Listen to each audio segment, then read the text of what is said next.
Hello.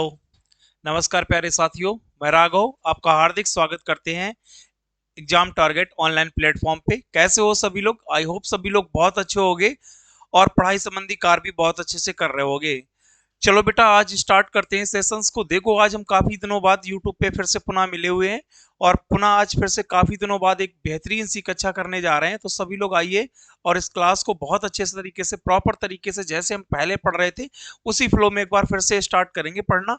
चलो, तो देखो हमने पिछली क्लास में क्या पढ़ाया था, एक बार हम चाहेंगे कि 2 मिनट में पूरा का पूरा रिकॉल कर ले, ताकि बहुत दिनों बाद क्लास आज हो रही यूट्यूब पे तो आपको पता तो चल जाए भैया हम कहाँ पढ़ रहे थे, क्या पढ़ रहे थे और कौन सा चैप्टर पढ़ रहे थे, किसके अंतर्गत पढ़ रहे थे। ये सारे कॉन्सेप्ट हमारे क्लियर हो जाएंगे तो हमको सारी चीजें बहुत अच्छे से समझ आने लगेंगी बेटा। ठीक है। देखो, हम लोगों ने पिछली क्लास में पढ़ रहे थे उत्सर्जन तंत्र। क्या उत्सर्जन तंत्र? हमने कहा था उत्सर्जन तंत्र के अंतर्गत हम लोगों ने बहुत सारे कॉन्सेप्ट क्लियर कर लिए थे और धीरे धीरे करके बहुत सारे कॉन्सेप्ट क्लियर कर रहे थे। ठीक है बेटा। हमने आपको बताया था उत्सर्जन तंत्र। उत्सर्जन तंत्र का मतलब क्या होता है? हमने कहा बॉडी से बाहर निकलना, जो भी अपशिष्ट होता है वो बॉडी से बाहर निकलता है। तो किसके माध्यम से निकलता है? तो हमने कहा उत्सर्जन तंत्र के माध्यम से। किसके माध्यम से बेटा? तो हमने कहा था उत्सर्जन तंत्र के माध्यम से। ठीक है। हमने कहा कि उत्सर्जन तंत्र का मतलब क्या होता है? बॉडी से अपशिष्ट का बाहर निकलना। बाहर क्या क्या निकलता है हमने आपको बताया था। 2 मिनट लगेगा, एक बार रिकॉल करना जरूरी है। हमने कहा आंसू बाहर निकलते हैं, यूरिन बाहर निकलता है, हमने कहा CO2 गैस बाहर निकलती है, हमने कहा CO2 गैस बाहर निकलती है, हमने कहा यूरिया बाहर निकलता है। तो ये सब हम लोगों ने बताया कि हमारी बॉडी से क्या क्या बाहर निकलता है। ये सारे पॉइंट हम लोग पहले ही उत्सर्जन के पहले पार्ट में बहुत अच्छे से कर चुके हैं। हमने क्या किया? हमने कहा उत्सर्जन को हम लोग 3 पार्ट्स में डिवाइड करते हैं। कितने प्रकार में? थ्री 3 प्रकार में डिवाइड करते हैं। हमने कहा इनके तीनों प्रकार कौन कौन से होते हैं? हमने बेटा बताया हमने आपको बताया कि एक होता है अमोनोटोलिक। कौन होता है बेटा? अमोनोटोलिक। और हमने कहा एक होता है यूरिकोटोलिक। कौन होता है बेटा? यूरिकोटोलिक। और हमने कहा एक होता है यूरियोटोलिक। कौन होता है बेटा? यूरियोटोलिक। ठीक है। हमने कहा अमोनोटोलिक के अंतर्गत कौन क्या उत्सर्जित होता है? हमने कहा अमोनिया। क्या? अमोनिया उत्सर्जित होती है। हमने कहा यूरकोटोलिक के अंतर्गत क्या होता है? हमने कहा यूरिक एसिड। क्या बेटा? यूरिक एसिड उत्सर्जित होता है। और हमने कहा यूरियोटोलिक के अंतर्गत क्या उत्सर्जित होता है? तो हमने बताया भैया यूरिया उत्सर्जित होती है। क्या? यूरिया। तो हमने क्या किया? इस यूरिया को बहुत अच्छे से डिफाइन कर लिया। हमने कहा भैया यूरिया क्या है? तो हमने कहा यूरिया यानी कि विश्व का खोजा जाने वाला सबसे पहला कार्बनिक पदार्थ है। सबसे पहला कार्बनिक पदार्थ है, सबसे फर्स्ट। फर्स्ट का मतलब फर्स्ट कार्बनिक पदार्थ है कौन? यूरिया। फिर हमने आपको यही बताया। हमने कहा यूरिया की खोज किसने की? तो हमने कहा वोहलर ने की। किसने की? वोहलर ने। हमने कहा यूरिया का संश्लेषण हमने कहा कहाँ होता है? तो हमने कहा बेटा यकृत में होता है। कहाँ होता है? यकृत में होता है। ठीक है। इसके बाद बेटा हमने क्या जाना? इसके बाद हमने क्या जाना आपको हम फिर से बता दे रहे हैं। इसके बाद हमने हमने यूरिया का फार्मूला भी जाना था। हमने कहा NH2 dash CO dash NH2S का फार्मूला होता है। ठीक है। हमने कहा अगर हमारी बॉडी के अंदर जो अमोनिया, अगर हमारी बॉडी के अंदर ये अमोनिया अगर ये हमारी बॉडी के अंदर ये यूरिया 4 से 5 घंटे, कितनी बेटा? 4 से 5 घंटे ठहर जाती है तो फिर ये काहे में परिवर्तित हो जाती है? अमोनिया में। हमने कहा इस प्रोसेस को क्या कहते हैं? तो हमने बेटा बताया था आनीथिन चक्र। क्या कहते हैं बेटा? आनीथिन चक्र। ऐसे ही फिर हमने आपको किडनी के बारे में भी बात किया। हमने कहा किडनी क्या है? हमने कहा किडनी को हम लोग क्या कहते हैं? तो हमने कहा बेटा किडनी का अध्ययन नेफ्रोलॉजी के अंतर्गत करते हैं। किडनी का अध्ययन नेफ्रोलॉजी के अंतर्गत करते हैं। और हमने कहा किडनी की इकाई क्या है? नेफ्रॉन है बेटा। और हमने कहा किडनी का जो आकार होता है वो कैसा होता है? सेम के बीच का आकार होता है। और ऐसे ही हमने पूरी किडनी को भी डिफाइन किया। हमने कहा आकार क्या होता है? तो हमने कहा रक्त को छानना और पुनः अवशोषण करना इसका काम होता है। फिर हमने आपको बताया कि एक नेफ्रॉन का फिगर बनाया और एक नेफ्रॉन से हमने 2-3 पॉइंट समझे। हमने कहा क्या होता है बोमेन संपुट, क्या होता है हेनले लूप। ऐसे काफी कुछ पॉइंट हम लोगों ने समझ लिए थे। ठीक है। तो ये बहुत नहीं, ज्यादा बहुत नहीं, मतलब कह सकते हैं 10 से 15 दिन पहले हमने एक क्लास की थी जिसका नाम उत्सर्जन तंत्र था। उसका पूरा का पूरा शार्ट फॉर्म में हमने आपके सामने ये डिफाइन कर दिया। ठीक है बेटा। चलो, अब क्या करेंगे बेटा, अब क्या करेंगे, अब मेरी बात को बहुत अच्छे से ध्यान में रखना। हमने कहा कि इसी चैप्टर के अंतर्गत हम लोग यूरिन को भी पढ़ते हैं। हमने कहा यूरिन भी क्या उत्सर्जन का पार्ट है, क्या यूरिन, यूरिन को हम लोग क्या कहते हैं, मूत्र कहते हैं। ठीक है बेटा, क्या कहते हैं, मूत्र कहते हैं। चलो, और थोड़े से पॉइंट हम लोग यहां से समझते हैं, थोड़े से पॉइंट हम लोग बेटा यहां से समझते हैं।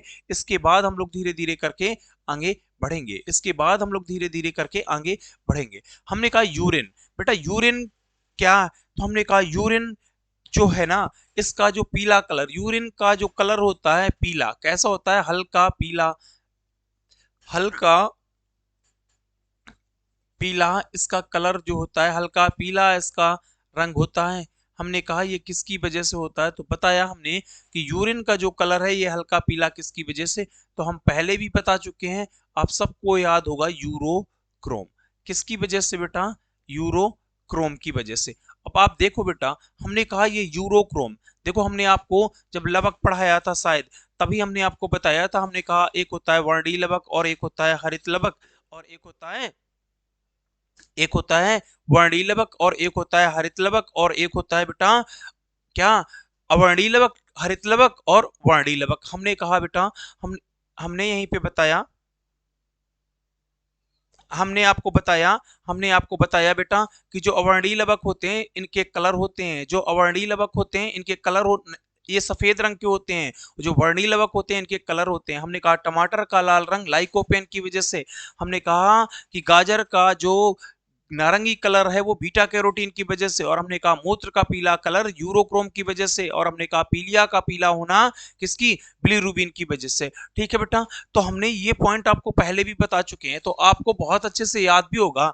हमने कहा कि यूरिन का जो हल्का पीला कलर है वो किसकी वजह से बेटा, तो हमने कहा यूरोक्रोम की वजह से। हमने कहा, हमने आपको बताया कि जो यूरिन है ये एक व्यक्ति, एक सामान्य व्यक्ति पर डे 1.5 से 2 लीटर यूरिन बाहर निकालने का काम करता है। कितना बेटा, हमने कहा 1.5 LT से लेके 2 लीटर पर डे, है ना। ये पर डे बेटा इतना उत्सर्जित होता है, 1.5 लीटर से लगा के 2 लीटर के समथिंग पर डे यूरिन हमारी बॉडी से क्या होता है, बाहर होता है। हमने कहा ये कलर की बात हो गई, कैसा होता है, हल्का पीला होता है, किसकी वजह से, यूरोक्रोम की वजह से। हमने कहा यूरिन से एक तीक्ष्ण गंध आती है, क्या तीक्ष्ण गंध आती है, वो गंध क्या है बेटा, हमने कहा कि यूरिन से जो तीक्ष्ण गंध हमें आती है वो क्या है बेटा, अमोनिया। क्या है बेटा, अमोनिया। चलो, अमोनिया का फार्मूला क्या होता है, तो बेटा अमोनिया का फार्मूला NH3 होता है। क्या होता है बेटा, अमोनिया का फार्मूला क्या होता है, तो हमने बताया अमोनिया का फार्मूला NH3 होता है। ठीक है, चलो, अब इसके बाद, इसके बाद का जो टॉपिक होगा, इसके बाद का जो टॉपिक्स होगा, हमने कहा जो यूरिन है बेटा इसमें 95% क्या, 95% क्या होता है, H2O होता है। H2O, H2O का मतलब जल। हमने कहा यूरिन के अंदर 95% क्या होता है, जल होता है। क्या होता है बेटा, 95% इसमें क्या होता है, तो बताओगे भैया आप कि भैया इसमें 95% क्या होता है, जल होता है। ठीक है, 95% जल होता है। इसके बाद हमने कहा कि यूरिन का जो पीएच वैल्यू है ये कितना होता है, तो हमने कहा भैया यूरिन का पीएच वैल्यू, यूरिन का जो पीएच मान है वो कितना होता है, तो हमने कहा 4.8 होता है, 8। अब 4.8 है तो आप खुद बता ले जाओगे कि पीएच वैल्यू का मतलब 4.8, तो यानी कि ये कैसा होगा, बोलो बेटा ये कैसा होगा, तो हमने कहा ये हल्का क्षारीय होता है, हल्का क्षारीय होता है। क्योंकि क्षारीय से हमें पता चल गया कि क्षारीय की क्राइटेरिया क्या होती है। हमने कहा बेटा, बोलो भाई क्षारीय की क्राइटेरिया कैसी होती है, हमने कहा ये हल्का क्षारीय नहीं होता है, हल्का 4.8 है तो फिर कैसा होगा, हल्का अम्लीय होगा। कैसा होगा, हमने कहा 0 से लगा के 7, हल्का अम्लीय होगा। कैसा होगा बेटा, हल्का अम्लीय होता है। ठीक है, अब देखो 4.8 है, और हमने आपको बताया है, हमने आपको बताया है कि 0 से लगा के 7 तक का जो भी पीएच वैल्यू होता है वो किसके अंतर्गत होता है, अम्ल के अंतर्गत। किसके अंतर्गत बेटा, अम्ल के अंतर्गत। तो देखो ये सारे हमारे कॉन्सेप्ट हो गए किससे, यूरिया, किससे, यूरिन से जुड़े हुए। आप एक बार इनको रिकॉल करो, इसके बाद हम लोग आगे बढ़ जाएंगे, इसके बाद हम लोग आगे बढ़ जाएंगे। एक बार इसको देखो बेटा, ये कह सकते हैं, आप ऐसे कह सकते हो कि हमने कहा उत्सर्जन तंत्र का ये लास्ट पार्ट है, जो उत्सर्जन तंत्र का ये लास्ट पार्ट है, उत्सर्जन तंत्र चैप्टर का बेटा ये लास्ट पार्ट है बेटा। क्या है? हमने कहा यूरिन। यूरिन को हमने कहा ये हल्का पीला होता है, इसका रंग जो पीला होता है वो किसकी वजह से होता है? हमने कहा यूरोक्रोम की वजह से होता है। हमने कहा 1.5 लीटर से लगा के 2 लीटर प्रतिदिन हमने कहा यूरिन बाहर निकलती है। हमने कहा इससे तीक्ष्ण गंध आती है, किसकी? अमोनिया की।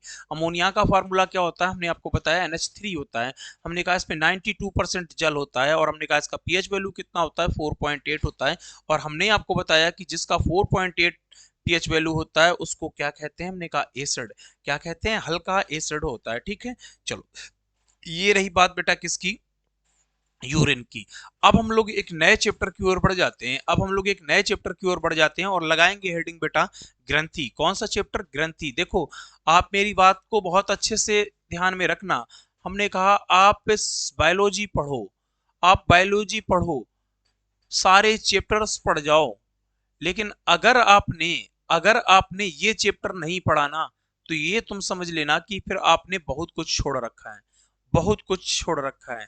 जैसे आप समझते हो और जैसे बेटा आप जानते हो कि पूरी बायोलॉजी के अंतर्गत आप देखोगे ना कि एग्जामिनर के कुछ बहुत ही चहेते, यानी कि एग्जामिनर के कुछ बहुत ही चहेते कॉन्सेप्ट हैं। आप किसी भी एग्जाम में बैठो, आपको विटामिन से क्वेश्चन मिलेगा। आप किसी भी एग्जाम में बैठो, आपको ब्लड से क्वेश्चन मिलेगा। आप किसी भी एग्जाम में बैठो, आपको सेल से क्वेश्चन मिलेगा। आप किसी भी एग्जाम में बैठो, आपको पोषक से क्वेश्चन मिलेगा ही मिलेगा। पोषक तत्व का मतलब न्यूट्रिएंट से मिलेगा ही मिलेगा। आप किसी भी एग्जाम में बैठो, आपको ग्रंथि से चैप्टर, ग्रंथि से। तो ये कुछ देखो, हमने पढ़ाने के लिए आपको बहुत कुछ पढ़ाया है, आपको बहुत सारे लगभग 30 क्लासें हो गई। लेकिन हमने कहा बेटा, हमने कहा कि लेकिन ये जो 4 से 5 कॉन्सेप्ट है ना, ये इतने इंपॉर्टेंट कॉन्सेप्ट हैं कि आपको इनको एक एक करके सारे के सारे बहुत अच्छे से कवर करनी है। मेरा मानना है कि आप जब किसी भी एग्जाम में बैठोगे ना, तो बेटा आपको यहाँ से क्वेश्चन आवश्यक मिलेगा, अति आवश्यक मिलेगा। तो इसलिए बेटा क्या करना, इन सारे कॉन्सेप्ट को बहुत अच्छे से ध्यान में रखते हुए पढ़ाई करना। चलो स्टार्ट करते हैं आज ग्रंथि को, और एक एक करके बहुत अच्छे से सारे कॉन्सेप्ट समझने की कोशिश करते हैं। हमने कहा भैया ये ग्रंथि होती क्या है? हमने कहा कोशिका का वह समूह, कोशिका का वह समूह जो तरल पदार्थ को क्या करता है? स्त्रावित करता है। हमने कहा ग्रंथि की डिफिनेशन है, हमने कहा ग्रंथि की डिफिनेशन क्या है बेटा? हमने कहा ग्रंथि की डिफिनेशन है, हमने कहा कि वह समूह कोशिका का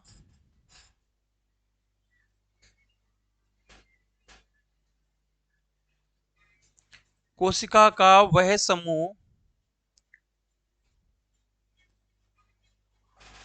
कोशिका का वह समूह जो तरल पदार्थ का स्त्रावण करता है। कोशिका का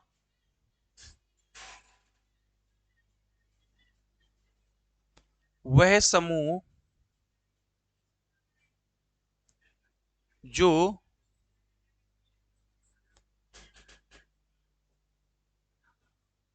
तरल पदार्थ को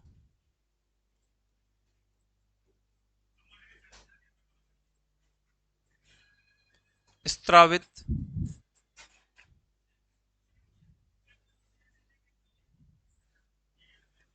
कोशिका का वह समूह जो तरल पदार्थ को स्त्रावित करता है, क्या कहलाता है बेटा?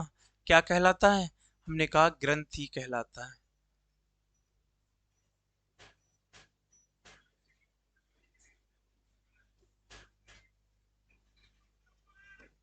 ग्रंथि कहलाता है।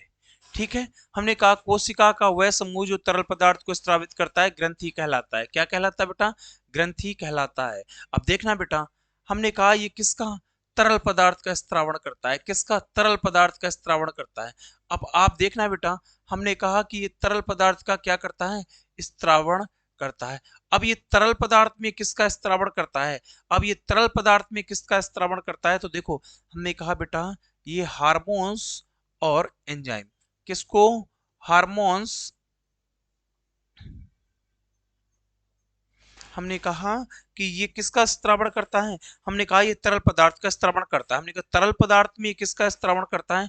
तो हमने कहा हार्मोन्स प्लस एंजाइम, इनका स्त्रावण करता है। कौन हार्मोन्स और एंजाइम का स्त्रावण करता है? हमने कहा ग्रंथि। कौन करती है बेटा?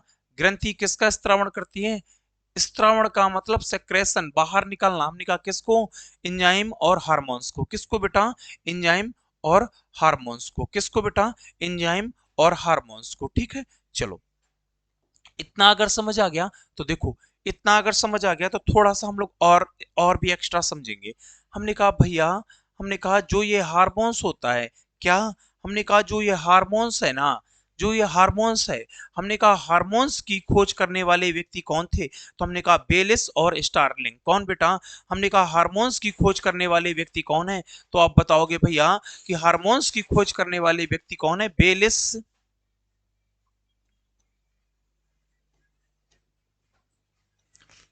बेलिस, ऐसे कर लेंगे, ऐसे कर लेंगे। हमने कहा ये क्या? तरल पदार्थ, कोशिका का वह समूह जो तरल पदार्थ को स्त्रावित करता है ग्रंथि कहलाता है। हमने कहा तरल पदार्थ में क्या स्त्रावण होता है? हार्मोन्स और एंजाइम। हम एक तरफ लिख लेंगे हार्मोन्स और एक तरफ लिख लेंगे, पहले हम हार्मोन्स को कवर कर लेंगे और उसके बाद बेटा हम लोग किसको कवर करेंगे? हमने कहा उसके बाद हम लोग एंजाइम को। हमने कहा हार्मोन्स, हार्मोन्स की खोज करने वाले व्यक्ति कौन है? तो हमने कहा बेलिस और स्टार्लिंग। कौन है बेटा? हमने कहा हार्मोन्स की खोज करने वाले व्यक्ति हैं बेलिस प्लस स्टार्लिंग। कौन? Bayliss plus Starling. ये क्या है बेटा? हमने कहा बेलिस प्लस स्टार्लिंग ये हार्मोन्स की खोज करने वाले व्यक्ति हैं। कौन है? बेलिस प्लस स्टार्लिंग ये क्या है बेटा? हार्मोन्स की खोज करने वाले व्यक्ति हैं। हमने कहा हार्मोन्स को हम लोग प्राथमिक संदेश वाहक भी बोलते हैं। क्या? हमने कहा हार्मोन्स क्या होते हैं बेटा? हमने कहा ये प्राथमिक, प्राथमिक संदेश वाहक,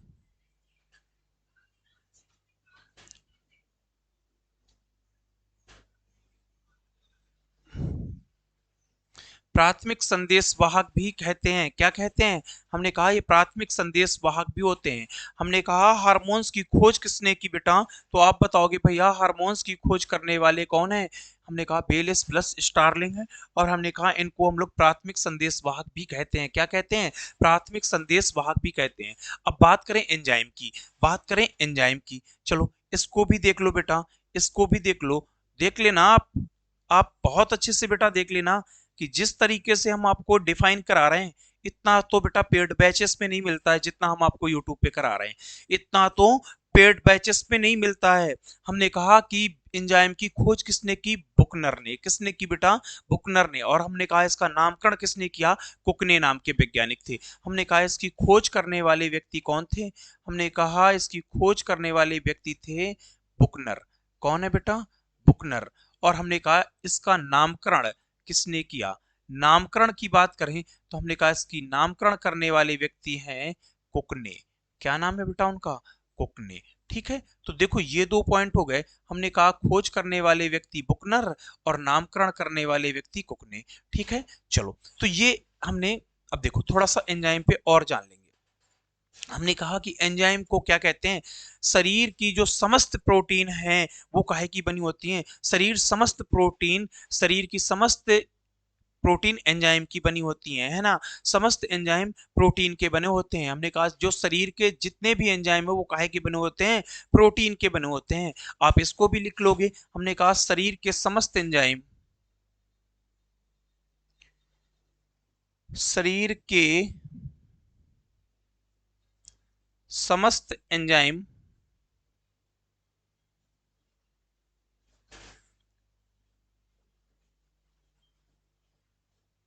प्रोटीन के बने होते हैं। काहे के बने होते हैं? प्रोटीन के,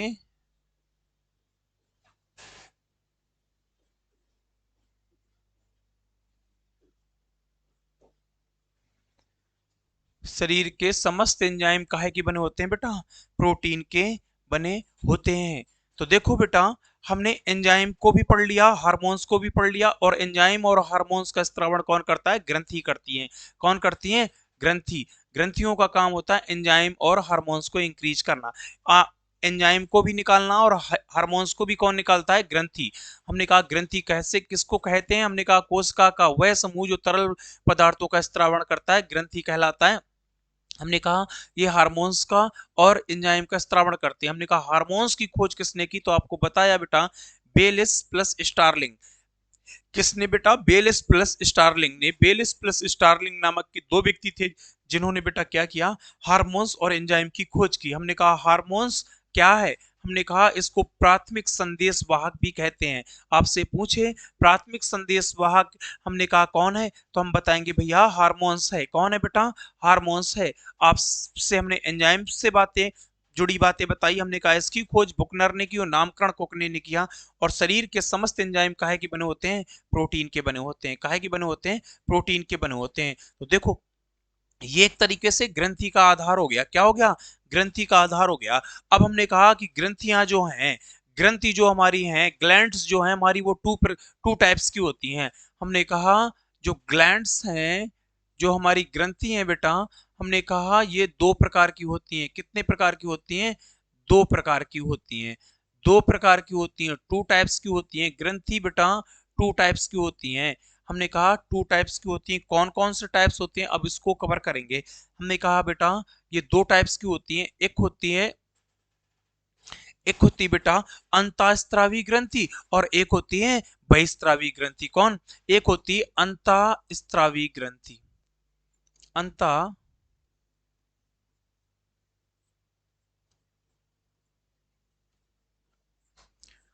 अंतःस्रावी ग्रंथि, और हमने कहा एक होती है बहिस्रावी ग्रंथि। कौन होती है बेटा? बही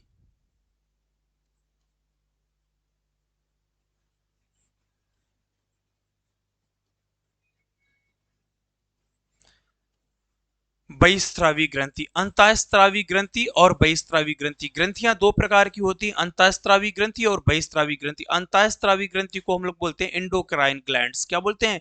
इंडोक्राइन ग्लैंड्स। और इसको बोलते हैं एक्सोक्राइन ग्लैंड्स। ठीक है।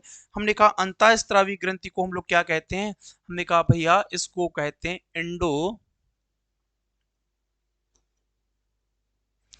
Endocrine glands. क्या कहते हैं बेटा? Endocrine glands. ठीक है। और हमने कहा जो बहिस्रावी ग्रंथि होती है इनको क्या कहते हैं? हमने कहा इनको कहते हैं एक्सोक्राइन। क्या कहते हैं बेटा? एक्सो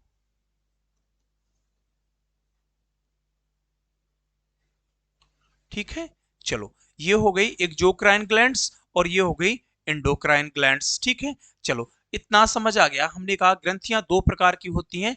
ग्रंथियां कितने प्रकार की होती हैं? दो प्रकार की। हमने कहा types of glands two types की होती हैं। कितने प्रकार की? दो प्रकार की। क्या? ग्रंथि, ग्लैंड्स। ग्लैंड्स के टाइप्स कितने होते हैं? हमने कहा भैया ग्लैंड्स के टू टाइप्स होते हैं। हमने कहा वो दोनों टाइप्स पढ़ लिए, एक अंतःस्रावी ग्रंथि और एक है बहिस्रावी ग्रंथि। अब देखो अंतःस्रावी ग्रंथि किसका स्त्रावण करती है? देखो ग्रंथियों का काम हमने बताया, ग्रंथि का काम क्या होता है? सेक्रेशन का, यानी कि स्त्रावण का। हमने कहा जो अंतःस्रावी ग्रंथि होंगी बेटा, ये किसका स्त्रावण करेंगी? तो हमने कहा बेटा ये हार्मोन्स का स्त्रावण करती हैं। और हार्मोन्स के बारे में अभी हमने आपको बताया कि हार्मोन्स की खोज बेलिस प्लस स्टार्लिंग ने की। तो अंतःस्रावी ग्रंथि किसका स्त्रावण करेंगी? हार्मोन्स का। अब यहीं पे बेटा आपका एक नेक्स्ट पॉइंट बन जाएगा। हमने कहा जो बहिस्रावी ग्रंथि होती है वो किसका स्त्रावण करेंगी? तो हमने कहा बेटा जो बहिस्रावी ग्रंथि है वो किसका स्त्रावण करती है? एंजाइम का। किसका बेटा? एंजाइम का। एंजाइम का स्त्रावण कौन करता है? बहिस्रावी ग्रंथि करते हैं। एंजाइम का स्त्रावण कौन करता है? बहिस्रावी ग्रंथि करते हैं। ठीक है। चलो, अगर इतना समझ आ गया बेटा, तो अब देखो, अब मेरी बात को बहुत अच्छे से गौर करके सुनना।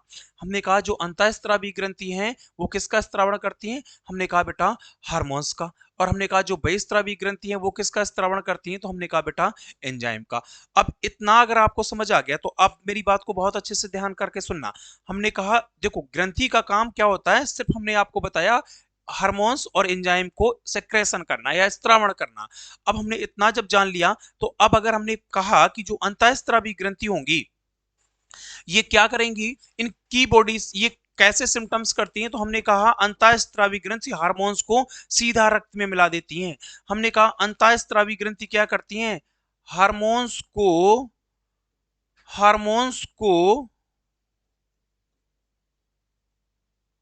सीधा रक्त में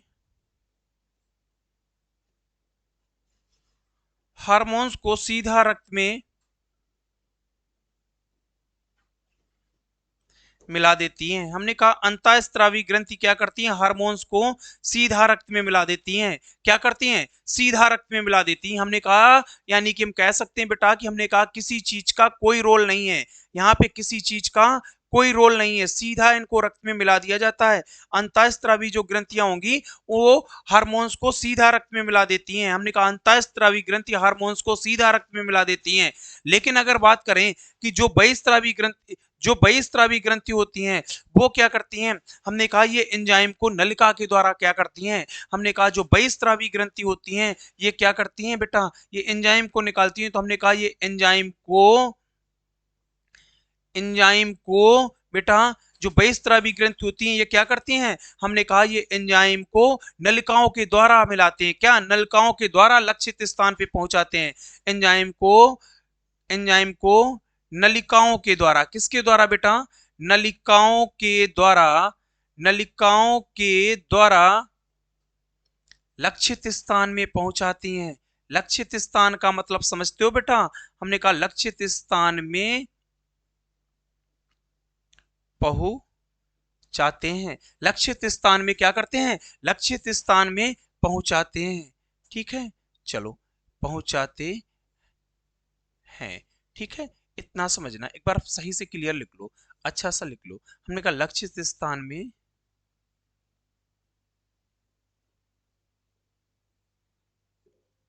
पहुंचाते हैं, एंजाइम को नलिका के द्वारा लक्षित स्थान में पहुंचाते हैं।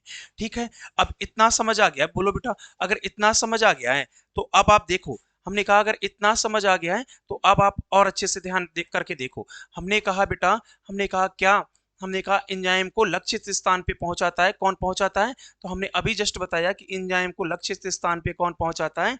तो हमने आपको बताया कि एंजाइम को लक्षित स्थान पे कौन पहुंचाता है, तो हमने आपको बताया कौन पहुंचाता है, कौन बेटा, बहिस्रावी ग्रंथि। और हमने कहा और हार्मोन्स को कौन पहुंचाता है, लक्ष्य हार्मोन्स कैसे पहुंचता है, हमने कहा ये सीधा रक्त में मिल जाता है। इसमें किसी नलिका का कोई रोल नहीं है, इसमें किसी नलिका का कोई रोल नहीं है, कोई भी रोल नहीं है। ठीक है, चलो तो इतना हमने समझ लिया। अब इतना समझ लिया तो देखो, अब हमने इसको हम एक तरीके से कह सकते हैं, अब देखो हमने कहा कि हार्मोन्स को सीधा रक्त में मिला देती है, यानी कि नलिकाओं का कोई रोल नहीं है, तो हम कह सकते हैं कि ये कैसी होंगी, नलिका विहीन होंगी। कैसी होंगी बेटा, ये कैसी होंगी, हमने कहा ये होंगी नलिका नलिका विहीन। कैसी होंगी बेटा, नलिका का जब कोई रोल नहीं तो नलिका विहीन हो गई। कैसी हो गई, नलिका विहीन हो गई। और हमने कहा इनमें नलिकाओं की आवश्यकता है, क्या है, हमने कहा इनमें क्या है, इनमें नलिकाओं की आवश्यकता है, ये नलिकाओं के द्वारा है। तो हमने कहा इसको क्या कह देंगे, नलिका युक्त।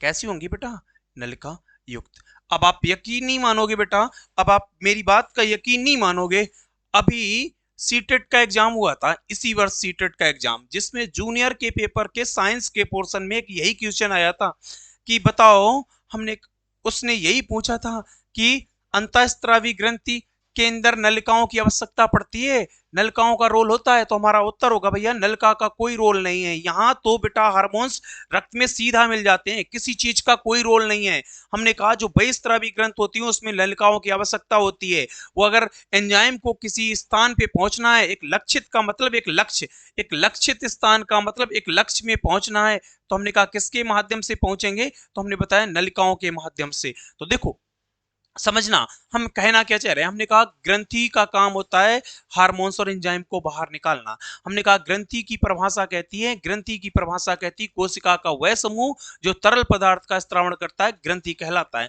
हमने कहा ग्रंथि हार्मोन्स और एंजाइम को क्या करती हैं बेटा, निकालने का काम करती हैं। अब हमने कहा कि हार्मोन्स की खोज किसने की, तो हमने बताया बेलिस प्लस स्टारलिंग ने की, और हमने कहा इसी को हम लोग कहते हैं प्राथमिक संदेशवाहक भी कहते हैं। हमने कहा एंजाइम की खोज किसने की, तो हमने कहा बेटा एंजाइम की खोज करने वाले व्यक्ति बुकनर थे, और इसका नामकरण करने वाले व्यक्ति कौन थे, कुक ने थे।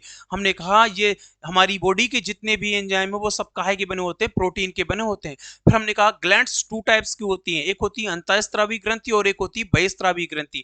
हमने कहा अंतःस्रावी ग्रंथि को हम लोग बोलते हैं इंडोक्राइन ग्लैंड्स, और बहिस्रावी ग्रंथि को हम लोग बोलते हैं एक्सोक्राइन ग्लैंड्स। हमने कहा कि जो अंतःस्रावी ग्रंथि होंगी बेटा ये क्या करती हैं, हार्मोन्स को निकालती हैं, और जो बहिस्रावी ग्रंथि ये किसका स्त्रावण करती हैं, तो हमने कहा बेटा एंजाइम का। अब हमने कहा हार्मोन्स को अगर रक्त के साथ, ब्लड के साथ मिलना है तो सीधा मिल जाएगा, यानी कि किसी चीज का कोई रोल नहीं है, विदाउट रोल ये सीधा ब्लड के साथ इंक्लूडन कर लेगा। हमने कहा ये नहीं कि किसी नलिका की कोई आवश्यकता नहीं है, हमने कहा ये नलिका विहीन होता है। लेकिन हमने कहा जब एंजाइम को अगर ब्लड के साथ मिलना है तो हमने कहा बेटा एंजाइम को नलिकाओं के माध्यम से, नलिकाओं के माध्यम से लक्षित स्थान में पहुंचाया जाता है। हमने कहा ये नलिका युक्त होती हैं और ये नलिका विहीन होती हैं। ठीक है, अगर इतना समझ आ गया तो बोलो बेटा, अगर इतना समझ आ गया तो आपको फिर बहुत सारे कॉन्सेप्ट समझ आ गए। ठीक है बेटा, तो देखो हम एक एक सीक्वेंस में पढ़ रहे हैं, हम ये नहीं कर रहे हैं कि आपको सीधा सीधा आपको बस लिखा दें लिखा दें लिखा दें, आपका नोट्स बनवा दें, आप लिख के रख लो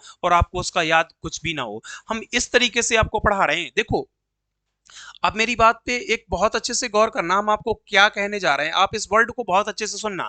हमने कहा हम ये नहीं कर रहे हैं कि आपको एक प्रॉपर नोट्स बनवा के आपको एक बहुत सारा बोझ भरा कंटेंट लिखा के आपको लिखा के रख दें और आपको उसका याद कुछ भी ना हो, और याद होने के साथ साथ आपको समझ भी ना आए और आप कभी क्वेश्चन भी ना कर पाओ। हमारा कहने का मतलब बेटा ये है कि आप थोड़ा सा सीक्वेंस में पढ़िए, स्लो पढ़िए, क्लासेस 2 3 4 से ज्यादा हो जाए कोई दिक्कत नहीं, बट हमको उसका सारा सार, सारा संग्रह जो भी हमने उसका पढ़ा है वो हमारे माइंड में सेट है।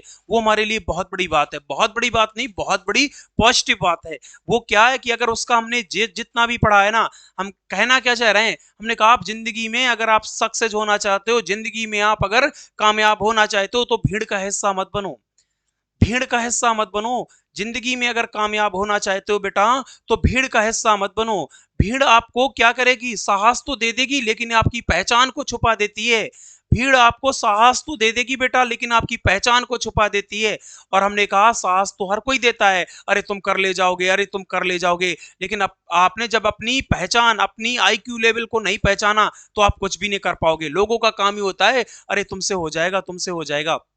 हमारा कहने का सेंस बेटा ये है कि वैकेंसी 32,000 प्लस है और फॉर्म की संख्या 1.5 करोड़ है। कितनी है, 1.5 करोड़ है।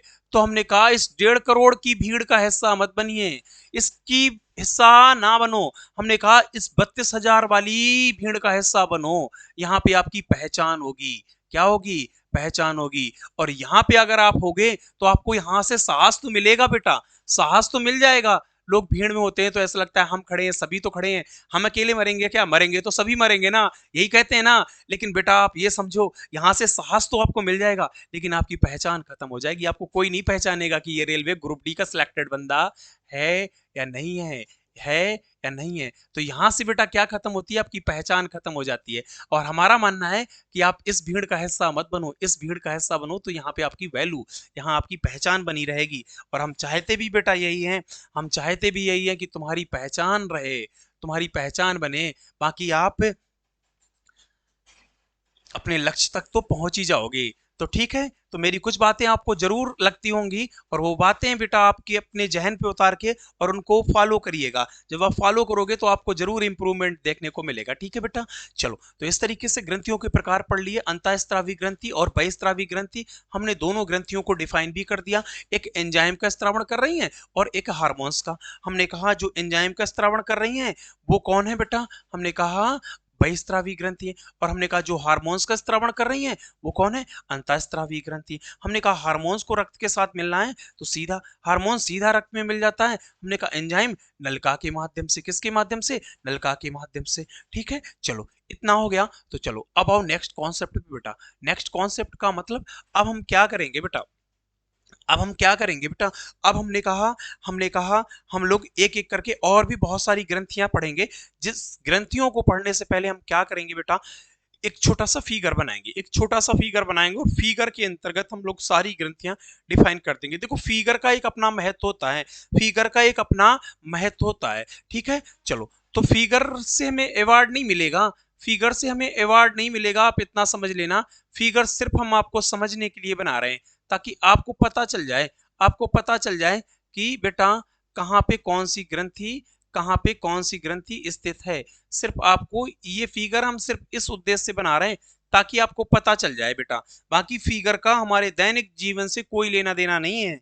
हम बार बार कह रहे हैं हमारे दैनिक जीवन से इसका कोई लेना देना नहीं है, ठीक है बेटा। चलो, ऐसी तो हो गया ना, ऐसी तो हो गया। चलो भाई ऐसे बना लो, बस ये हो गया आपके पैर, ठीक है बेटा, ये हो गया आपके पैर, ठीक है। चलो, बस ऐसे समझ लो, हमारा सिर्फ काम बेटा कि इसको समझाना है। आप और कुछ समझ लो। चलो भाई, आपको लगेगा कि बिल्कुल भी अच्छा नहीं है तो थोड़ा सा अच्छा कर देते हैं इसको, थोड़ा सा अच्छा कर ही देते हैं। चलो ठीक है, ताकि आपको भी लगे कि नहीं भैया की आर्ट अच्छी है, ठीक है। बाकी मेरी आर्ट बहुत अच्छी थी, अभी फिलहाल में कुछ बहुत दिनों से कोई वर्क नहीं हुआ है, तो थोड़ा सा अभ्यास का सब मजा होता है बेटा, ठीक है। चलो ऐसे कर लो, ठीक है। चलो, ठीक, आपको सही है ना, ठीक है। चलो इसको थोड़ा सा ऊपर कर लें और इसके बाद में यहाँ से रब कर दें। एक मिनट बेटा, चलो, ये रही बात इसकी यहाँ से, और हमने कहा इसकी ऐसे पैर बना दो, ये पैर बना दो, ठीक है बेटा। चलो, ये हो गए पैर, 1 2 3 4 5, 1 2 3 4 5, ठीक है। हमने कहा चलो ऐसे डिफाइन कर देंगे, कोई दिक्कत ना। हमने कहा ये है मस्तिष्क, हमने कहा मस्तिष्क में बेटा 3 ग्रंथियां पाई जाती हैं। अब देखो, हमने ये फिगर बनाया तो आप खुद समझ जाओगे कि भैया तुमने फिगर बनाया, तो फिगर से हमें पता चल जाएगा मस्तिष्क के अंदर कौन कौन सी ग्रंथियां होती हैं, मस्तिष्क के अंदर कौन कौन सी ग्रंथियां होती हैं। तो हमने कहा मस्तिष्क में एक होती है पीयूष ग्रंथि। कौन होती है बेटा? पीयूष ग्रंथि। मस्तिष्क के अंदर एक ग्रंथि होगी पीयूष ग्रंथि, ठीक है। चलो, हमने कहा दूसरे नंबर की जो ग्रंथि है उसको हम लोग कहते हैं पीनियल ग्रंथि। कौन सी बेटा? पीनियल, पीनियल ग्रंथि, ठीक है। और हमने कहा जो तीसरे नंबर की ग्रंथि है जिसको हम लोग क्या कहते हैं, जिसको हम लोग क्या कहते हैं बेटा? हाइपो,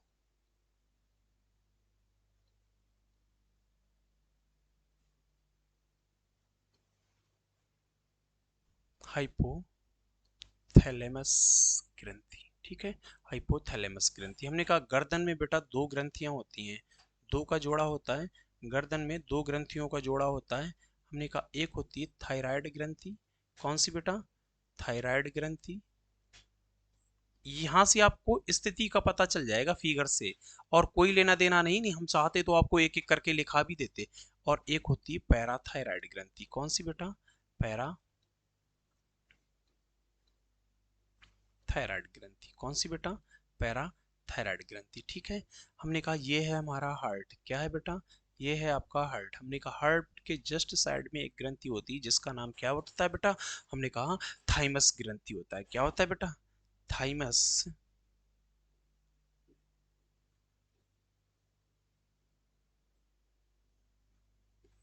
ठीक है। चलो, इसके बाद थोड़ा सा ऊपर जाओ, ठीक है।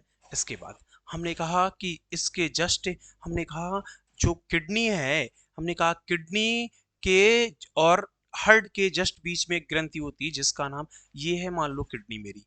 क्या है बेटा? ये ऐसे ऐसे बना लो। हमने कहा ये है मेरी किडनी। क्या है बेटा? ऐसे मान लो, ठीक है। हमने कहा ये है हमारी किडनी।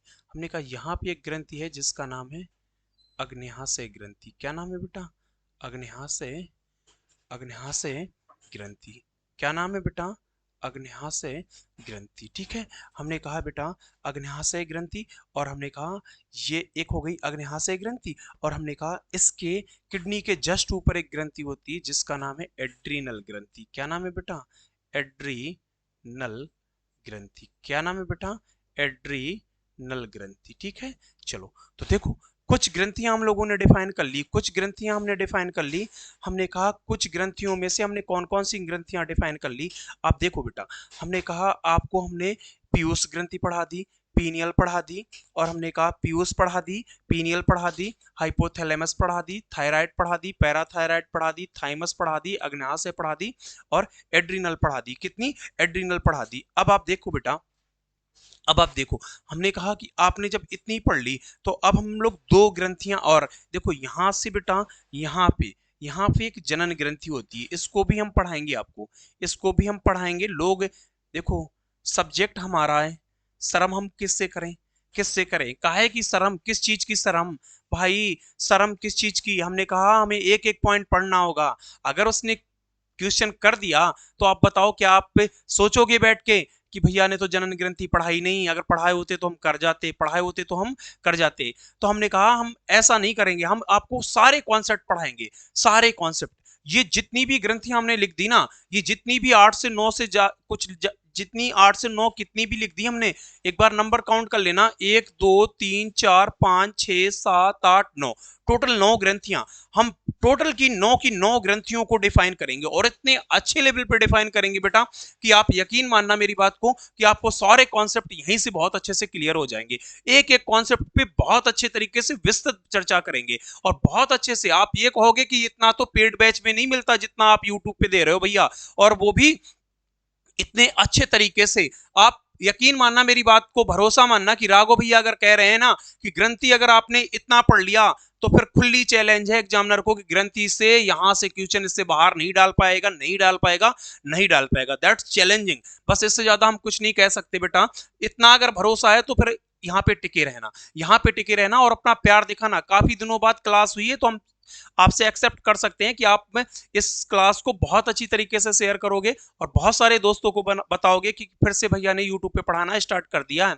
अभी कुछ ही निजी कारणों की वजह से हम यूट्यूब पे क्लास नहीं कर पा रहे थे, अब हम प्रॉपर धीरे धीरे करके एक सीक्वेंस के अकॉर्डिंग बहुत अच्छी तरीके से क्लासेस करेंगे। आपकी बॉटनी भी देखेंगे, आपकी फिजिक्स भी देखेंगे, और आपकी केमिस्ट्री भी देखेंगे, और देखने के साथ साथ आपको बहुत सारे मॉक भी कराएंगे। एकदम एग्जाम ओरिएंट, एकदम एग्जाम ओरिएंट, जो आए हुए प्रीवियस ईयर के क्वेश्चन होंगे सारे क्वेश्चंस पे बहुत अच्छी तरीके से चर्चा करेंगे। एकदम फुल कॉन्फिडेंस के साथ हम लोग रूबरू होंगे और बहुत अच्छे से मिलेंगे, ठीक है। और एक लाइव का सेशंस भी रखा करेंगे, बहुत अच्छे से वहां से आपसे सामने चर्चा करते हुए बहुत अच्छे से क्लास को डिफाइन किया करेंगे, ठीक है। चलो, तो आज की क्लास में हम लोग यहीं तक रखेंगे, इसको नेक्स्ट क्लास पे डिफाइन करेंगे, इसको नेक्स्ट क्लास पे बहुत अच्छी तरीके से डिफाइन कराएंगे बेटा, ठीक है। तो आज की क्लास में हमने चैप्टर स्टार्ट किया ग्रंथि, और ग्रंथि से जुड़ी हमने बहुत सारी बातें, पहले ये उत्सर्जन का लास्ट पार्ट पढ़ लिया, इसके बाद हमने ग्रंथि को डिफाइन करना स्टार्ट किया। हमने बता दिया हार्मोन्स और एंजाइम निकलता है, हार्मोन्स बेलिस स्टार्लिंग ने खोजा, और एंजाइम को बुकनर और नामकरण कुकने ने। और इसके साथ साथ हमने ग्रंथियों के प्रकार भी बता दिए, कौन नल का युक्त, कौन नल का विहीन होती हैं, और उसके साथ साथ फिर हमने एक फिगर में सारी ग्रंथियां डिफाइन कर दी। अब इस फिगर से आपका क्या महत्व बन जाएगा कि आप स्थिति का पता नहीं लगाओगे। आपसे कोई पूछे कि पीयूष भैया, आप याद करोगे कि भैया ने पीयूष तो मस्तिष्क में बनाई है, तो इसकी स्थिति कहां होगी? मस्तिष्क में। तो इस तरीके की सारी बातें हम लोग नेक्स्ट क्लास में करेंगे। चलिए फिर ठीक है, आज अपनी क्लास को हम लोग यहीं तक रखते हैं बेटा, मिलते हैं नेक्स्ट क्लास में। तब तक के लिए ऑल द बेस्ट, ख्याल रखिएगा अपना और अपनों का, और अच्छे से पढ़ाई करिएगा। मिलते हैं नेक्स्ट क्लास में, तब तक के लिए धन्यवाद। राधे राधे।